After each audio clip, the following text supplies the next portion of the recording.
Por tanto, era lo más lógico que él no tuviera pleno conocimiento todavía de las cosas que eran importantes a los ojos de Dios. Él había salido, se había ido al desierto, allí estuvo 40 años entre ovejas, entre cultura de otro nivel, de otro estilo. Si bien Jetro era sacerdote de Madián, y seguramente no registra la Biblia, pero estoy segura que en algún momento Jetro le habrá dicho, pero para él no era prioritario, no era importante, no estaba en su registro. Él vivía en un mundo distinto, desierto, sin parámetros religiosos. Entonces, eso es lo que nosotros debemos comprender. Por tanto, cuando Dios lo manda en misión, Dios sabía todas estas cosas, pero cuando se le enfrenta de esta manera como se le enfrenta en Éxodo 4:24, nosotros podemos ver que Dios le deja bien claro que si Él no toma en cuenta los estatutos que estaban ya marcados en una historia de 430 años para el hombre, para el pueblo de Israel, no le quedaba otra que la muerte. ¿Por qué? Porque el pacto era que no entrabas en el linaje, o sea, no entrabas.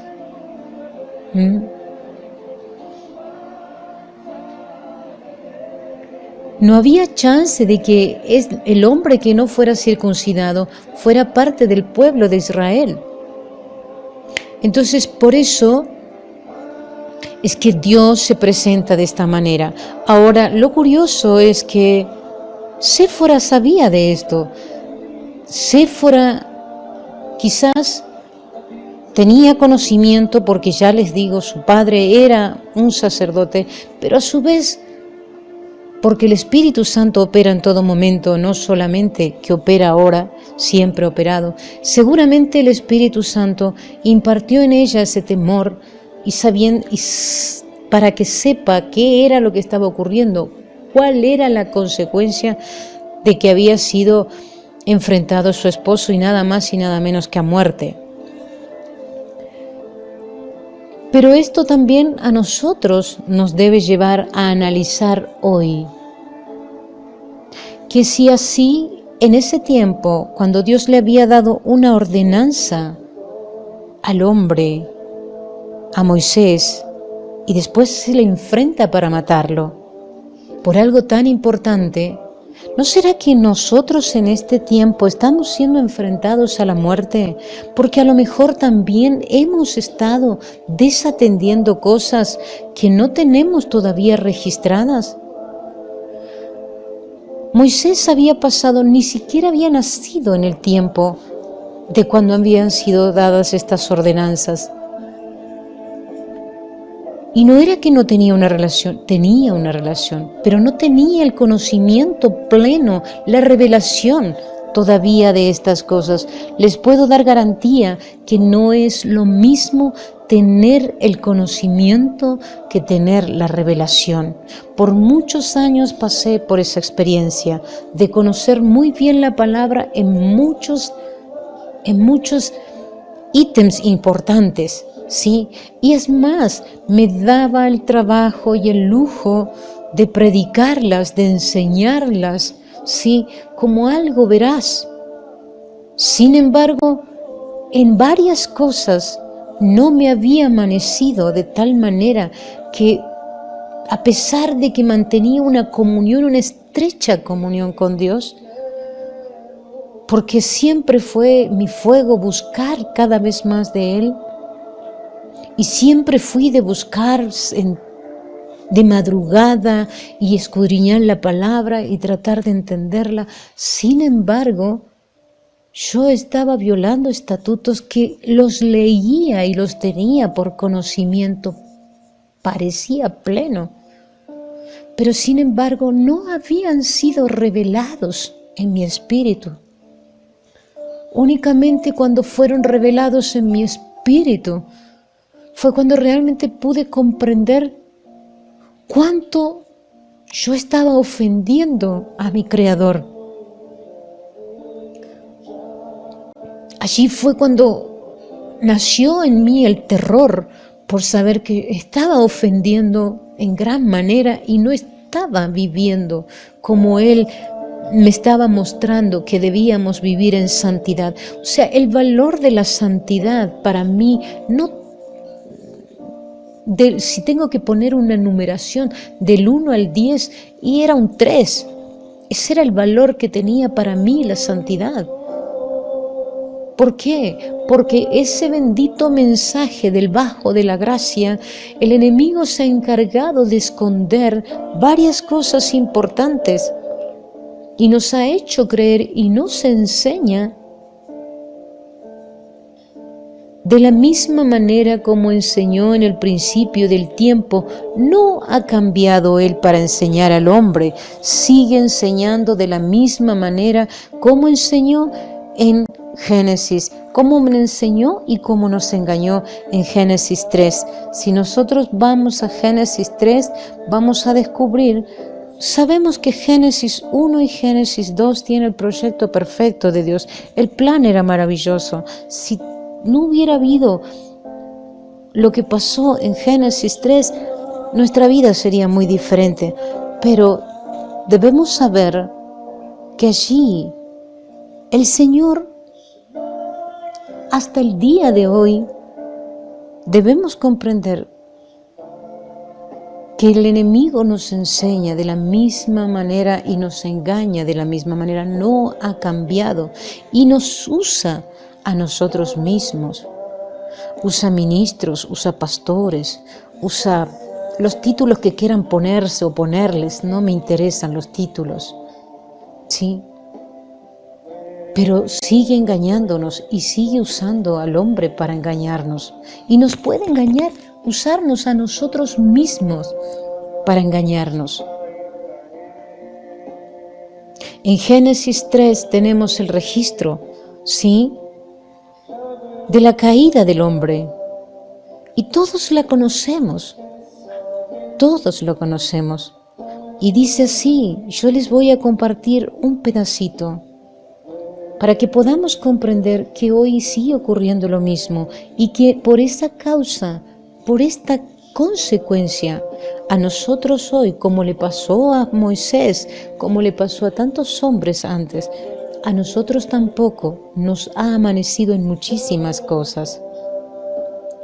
Dice: la serpiente, la más astuta de todos los animales del campo que Dios el Señor había hecho, dijo a la mujer: así que Dios os dijo que no comáis del árbol del huerto. La mujer respondió a la serpiente: del fruto de los árboles del jardín podemos comer, pero del fruto del árbol que está en medio del jardín, dijo Dios, no comáis de él ni lo toquéis para que no muráis. Sino que Dios sabe que el día que comáis de él serán abiertos vuestros ojos y seréis como Dios. Perdón, me adelanté un poquito. Dice, no comáis de él ni lo toquéis para que no muráis. Eso fue la respuesta de la serpiente, ¿sí? Esa fue, la respuesta de la mujer a la serpiente, ¿sí? La serpiente le dijo, así que Dios les ha dicho que no coman de ese árbol. Y ella le responde, sí, Dios dijo que no comamos ni que lo toquemos. Pero si nosotros vamos a analizar el texto de lo que verdaderamente dijo Dios, vamos a encontrarnos con una sorpresa. Si nosotros vamos a Génesis 2:17, el tiempo perfecto donde se habían hecho todas las cosas perfectas, dice de esta manera. Y Dios, vamos a leer el 16, dice, y Dios el Señor mandó al hombre, puedes comer de todo árbol del huerto, pero del árbol que está del árbol del conocimiento del bien y del mal, no comerás. El día que comas de él, de cierto morirás. Y les vuelvo a remarcar, dijo Dios, no comerás. Sin embargo, la mujer le responde a la serpiente, dijo Dios, no comáis ni lo toquéis, pues en el texto original de la palabra donde Dios habló, Él solamente dio la ordenanza de no comer. En ningún lado de la Biblia dice que Dios dijo no lo toquéis. Esto puede parecer algo muy superficial, como que no tiene valor, pero les puedo asegurar que tiene un gran valor. ¿Por qué? Porque debemos comprender que desde el momento que la mujer le puso el oído, porque es de la misma manera como el enemigo nos enseña hoy. Sí, el enemigo no ha cambiado su estrategia para enseñar al hombre, siempre de la misma manera. Usa nuestros 5 sentidos, usa nuestros oídos, usa nuestros ojos, usa nuestra boca. Son nuestros sentidos los que le hacen dar la entrada a nuestra carnalidad. Entonces, aquí él le habló y él puso automáticamente, en el momento que ella le puso el oído para escucharlo, por haberse apartado del hombre, porque Dios había mandado una ordenanza que no se separara del hombre, que no estuviera solo, por algo se la había hecho de compañera. Hay bastantes teorías con respecto a este punto, pero no vamos a entrar en detalles sobre ese tema. Pero allí en ese momento, cuando ella escuchó, cuando ella atendió la voz de Satanás, él automáticamente le puso su chip, le puso su mensaje, le puso su engaño. Por eso la mujer dijo 2 cosas en este texto de Génesis 3:3. Pero del fruto del árbol que estaba en el medio del jardín dijo Dios, no comáis, eso es verdad, fue lo que dijo Dios, no comerás, ¿sí? De él, ni lo toquéis. Ahí había entrado el chip que Satanás había puesto en su mente. Entonces dijo una verdad y dijo una mentira, ¿sí? Para que no muráis, ¿sí? Entonces la serpiente replicó a la mujer, no es cierto, no moriréis, sino que Dios sabe que el día que comáis de él serán abiertos vuestros ojos y seréis como dioses. Ok, otra vez acá encontramos el registro de la manera como Satanás enseña y cómo nos envuelve como una serpiente y nos engaña. ¿Sí? ¿Qué le dijo? No es cierto, no moriréis. Todos sabemos que desde el momento que la mujer y el hombre comieron, automáticamente murieron. Quizás no murieron literalmente, pero murieron en la conexión espiritual de pureza y santidad que estaban y vivían hasta ese tiempo. Perdieron la conexión de santidad. Por lo tanto, el Espíritu de Dios se tuvo que retirar de la tierra. No es que Dios dejó desamparado al hombre, no. Ya no pudieron tener esa conexión que tenían hasta ese momento con Dios, para escuchar a Dios con total naturalidad como lo escuchaban, como cuando uno escucha a un padre o escucha a una madre o escucha a un hijo. Ya no tenían ese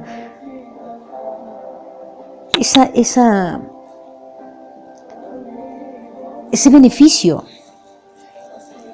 Por lo tanto, murieron espiritualmente automáticamente en ese momento.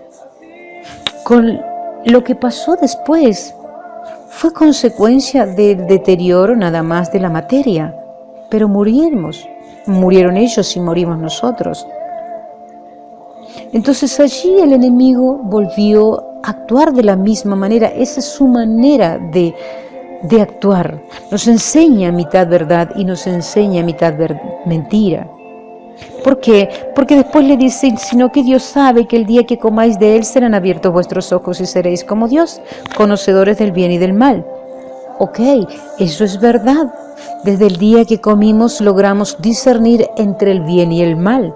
Aprendimos a comprender lo que es y sí, llegamos a esa misma plenitud de entender las cosas.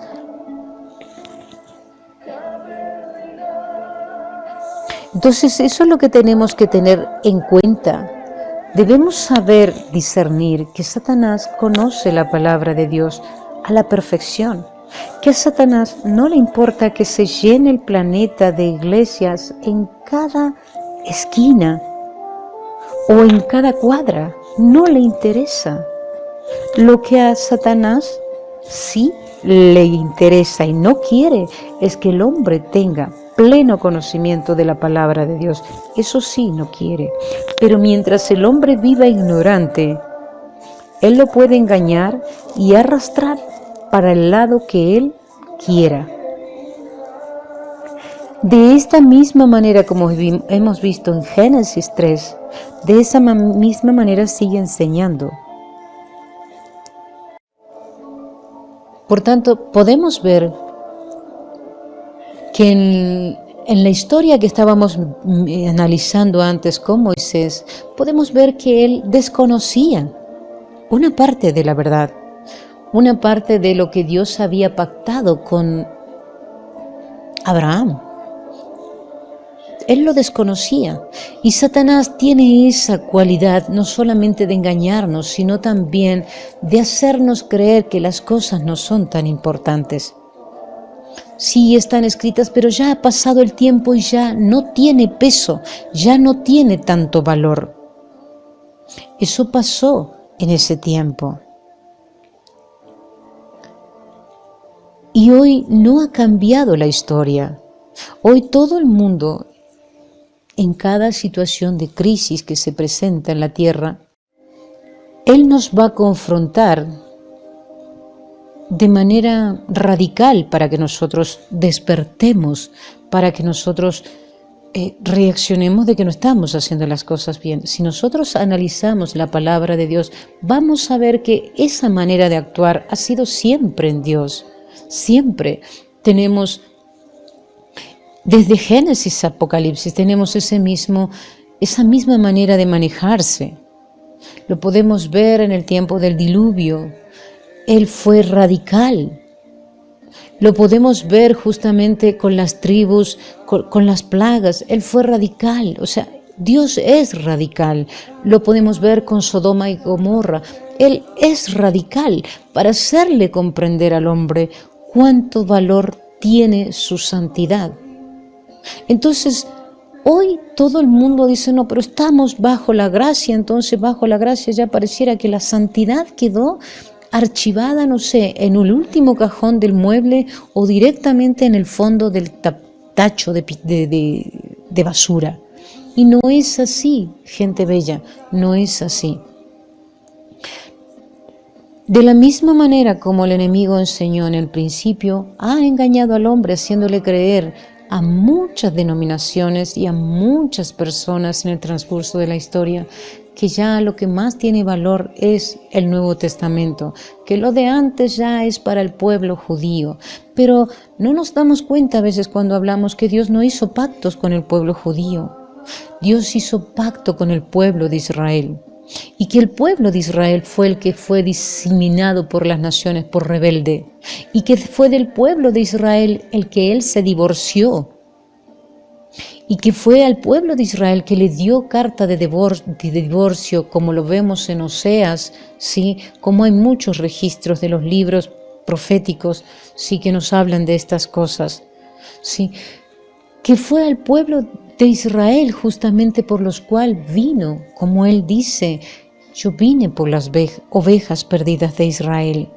Pero también dice en Oseas que de paso va a salvar a Judá, porque todo el pueblo se rebeló. Por misericordia y por las promesas a Abraham, a Jacob, a Isaac y a David, Dios pacta con la casa de Judá. Porque dentro de todos los hijos de Jacob, fue el único que dentro de los parámetros a los ojos de Dios se mantuvo más en armonía. Ahora, otra cosa que debemos ver, que muchas veces nosotros erradamente idealizamos a los hombres que están escritos en la Biblia, porque están escritos en la Biblia, porque decimos que están escritos en la palabra de Dios.